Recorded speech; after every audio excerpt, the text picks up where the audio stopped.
Жараткан эгем суранам, башыма бакыт, жүрөгүмө ыйман, элиме тынчтык. Баласызга бала, оорулуга шыпа, ыймансызга ыйман, бактысызга бакыт, үмүтсүзгө үмүт бер. Аталар аман, энелер эсен болсун. Сиз бакытты кайдан издеп жүрөсүз? Бир күнү периштелер чогулуп отуруп, көңүл ачкылары келишет. Биринчи периште: келгиле адамдардын бир нерсесин тартып алып, ойноп көрөлү дейт. Эмнени тартып алсак экен деп көпкө чейин ойлонушат. Ошентип адамдын бакытын тартып алууну көздөшөт. Бирок ал бакытты тартып алып каерге катабыз, дейт бирөөсү. Келгиле, өтө бийик асказоолордун үстүнө катып коелу дейт. Анда экинчиси: жок, кимдир бирөө чыгып таап алса, анда бүт баарына жайып кетет дейт. Анда келгиле, океандын тереңине катабыз дейт. Жок ай, эмне унуттуңбу? Адамдар өжөр келишет.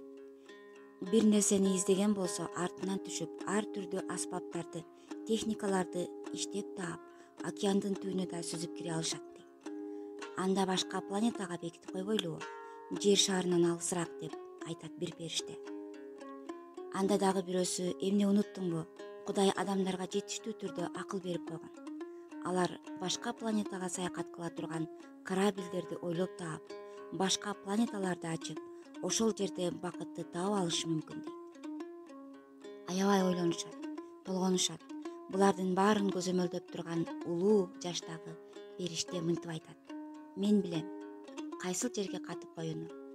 Келгиле, бакытты ар бир адамдын ички дүйнөсүнө бекитип салалы. Алар болсо бакытты издеп, өзгөрүп өсүү үчүн сырткы дүйнө менен, тиричилик менен алектенип өтүп кетишсин.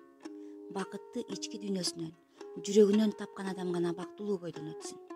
Таппагандар башка нерселер менен алектенип өтүп кете беришсин.